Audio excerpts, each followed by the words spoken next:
మన ఆంధ్రాలో మొట్టమొదటి రైల్వే, అదేవిధంగా మొట్టమొదటి ట్రైన్ అని నేను వీలైనంత వరకు సోషల్ మీడియాలో ఎదిగితే నాకు వచ్చిన ఇన్ఫర్మేషన్ మామూలే.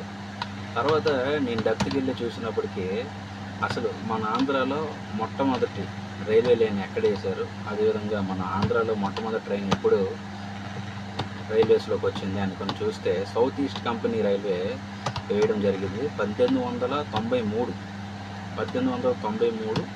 అది వాల్తేర్, అంటే పార్ట్ ఆఫ్ విశాఖపట్నం, వాల్తేర్ నుంచి విజయనగరం వరకు వేయడం జరిగింది. ఆ ట్రైన్ అనేది అప్పుడులో ముడి సరుకులు, అంటే ఏవైనా ట్రాన్స్పోర్ట్ చేయడానికి, అదేవిధంగా సగం మంది ప్యాసింజర్లు, సగం ట్రాన్స్పోర్ట్, సగం ప్యాసింజర్స్కి తీసుకుని వెళ్ళడానికి ఆ రైలు అనేది రైల్వేస్లో పెట్టారనమాట. అయితే అప్పటి నుంచి రైల్వే అనేది మన ఆంధ్రలో స్టార్ట్ అయింది అని చెప్పుకోవచ్చు. 1893. ఖచ్చితంగా ఇది మీకు గ్రూప్స్లో కానీ దేంట్లోనైనా కానీ అడగచ్చు, మ్యాక్సిమం చెప్పలేము. కాకపోతే ఒక అప్డేట్ అనేది తెలిసింది కాబట్టి మీకు వీలైనంత వరకు తెలిసిన వాళ్ళకి షేర్ చేస్తారని ఆశిస్తున్నాను. Okay, thank you for watching. మరిన్ని ఇంట్రెస్టింగ్ అప్డేట్స్ కోసం మా ఛానల్ని సబ్స్క్రైబ్ చేయండి. వీలైనంత వరకు మీకు తెలిసిన వాళ్ళకి షేర్ చేయండి.